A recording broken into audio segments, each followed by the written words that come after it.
ஆதீனத்திற்கு மிரட்டல் விடுத்த அதிமுக நிர்வாகி தலைமறைவாகி இருக்கிறார். அண்மை செய்தியாக பார்த்து வருகிறோம்.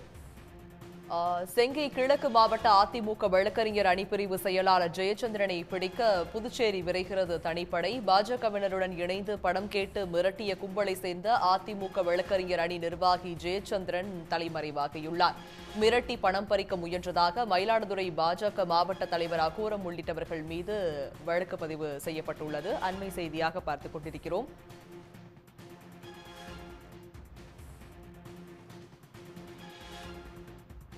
இது பற்றிய விரிவான விவரங்களுடன் இணைகிறார் எமது செய்தியாளர் ராஜேந்திரன். ராஜேந்திரன், விரிவான விவரங்கள் என்ன? மயிலாடுதுறை தருமபுரம் ஆதீனத்தின் 27வது குருமகா சன்னிதானத்தை மிரட்டி பணம் பறிக்க ஒரு கும்பல் கடந்த 3 மாதமாக ஈடுபட்டதாகவும் அதில் 3 மாதமாக அவர்கள் அதை சகித்திருந்து முடியாத பட்சத்தில் ஆதீனம் அவர்கள் காசியை சென்று விட்டார். இதற்கிடையே அவர் சகோதரர் திருக்கடையூரில் இருக்கும்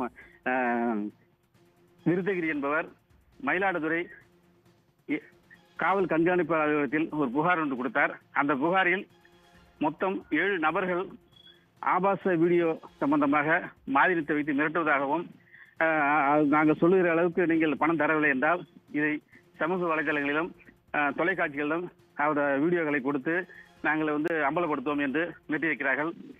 இது குறித்து பல முறை பேசி அவர்கள் மிகவும் சங்கடத்துக்குள்ளாகி இருந்த போது மயிலாடுதுறை பாஜக மாவட்ட தலைவர் அகோரம் பெயரை சொல்லி அவர்கள் மிரட்டும் பொழுது ஒரு பயம் ஏற்பட்டுவிட்டது. ஏனென்றால் அந்த அகோரம் என்பவர், அதாவது மயிலாடுதுறை பாஜக மாவட்ட தலைவர் அகோரம் என்பவர் ஏற்கனவே பாமக இருக்கும்பொழுது அந்த கட்சியை சேர்ந்த மூர்த்தி என்பவரை வெடிகுண்டு வீசி வெட்டி கொலை செய்த வழக்கில் தலைமறைவாகி சென்னை சென்று நீதிமன்றத்தில் ஆஜராகி அதற்கு பிறகு வழக்கை சந்தித்து அதிலிருந்து விடுபட்டவர். மேலும் ஏற்கனவே அதுக்கு முன்னாடி ஒரு கொலை வழக்கிலிருந்து விடுபட்டவர். பல்வேறு வழக்குகள், குற்ற வழக்குகள் அவர் மீது இருக்கிறது. அவர் தற்போது பாஜகவில் இருந்து வருகிறார். பாஜகவில் இருந்து மாநில பொறுப்பாளர்கள் தமிழிசை சவுந்தரராஜன் மயிலாடுதுறை வரும்பொழுதும், எல் முருகன் மயிலாடுதுறை வரும்பொழுதும், அடுத்தது இப்பொழுது அண்ணாமலை வரும்பொழுதும் மிகப்பெரிய கூட்டத்தை கூட்டி அவர்களுக்கு தன்னுடைய செல்வாக்கை காண்பது வழக்கம். ஒரு பெரிய பயத்தை ஏற்படுத்தி வைத்திருந்தார். அவர் அதில் ஈடுபட்டதாக என்று தெரிந்தது. இரண்டாவது வினோத் என்பவர், ஆடுதுறை சேர்ந்த வினோத் என்பவர், அவர் தஞ்சை வடக்கு மாவட்ட பொதுச் செயலாளர் இருக்கிறார். அவரும் அதில் இருக்கிறார். மற்றொரு நபர் விக்னேஷ் என்பவர், விக்கி என்பவர், அவர் சீர்காழி ஒன்றிய பாஜக செயலாளர் ஏற்கனவே இருந்தவர். இப்படி இருக்கும்போது இறுதியில் ஜெயச்சந்திரன் என்கின்ற அதிமுக பிரமுகரும் அதில் இருக்கிறார்.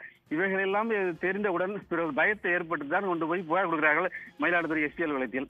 அது 25ஆம் தேதி அது மயிலாடுதுறை துணைக்காவல் கண்காணிப்பாளர் அவர்களிடம் அது விசாரணைக்கு வருகிறது. அவர் அதை பார்த்து விசாரிக்கும் பொழுது, இந்த 7 நபர்கள் விசாரிக்கும் பொழுது மேலும் சில தகவல் வருகிறது. உடனடியாக 4 நபர்கள் அவருடைய செல்போன் சிக்னல் வைத்து கைது, தனிப்படை அமைக்கப்பட்டு 4 பேரை கைது செய்கிறார்கள். அதாவது குடியரசு என்பவர், விக்னேஷ், வினோத், அதாவது ஆடுதுறை சேர்ந்த வினோத் மற்றும் நிவாஸ் என்கிற 4 நபர்கள். 4 நபர்கள் விசாரிக்கும் பொழுது மேலும் 2 நபர்கள், அதாவது ஆதீனத்திற்கு தனி காவலாக இருக்கக்கூடிய செந்தில் என்பவரும், அவருடன் ஆதீனத்தினுடைய போட்டோகிராபர் பிரபாகர் என்பவரும் இதில் ஈடுபட்டதாக தெரிய வருகிறது. ஆக ஒட்டுமொத்தமாக 9 நபர்கள் இருப்பது தெரிய விசாரணையில் ஒரு முடிவுக்கு வருகின்றனர்.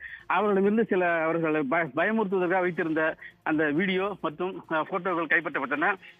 4 நபர்கள் கைது செய்து சிறையில் அடைக்கப்பட்ட பிறகு அந்த புகார் கொடுத்த விருத்தகையிடமிருந்து விஜயகுமார் என்பவரை நீக்க வேண்டும் சொல்லி ஒரு கடிதம் எஸ்பி அலுவலகம் கொடுக்கப்பட்டது.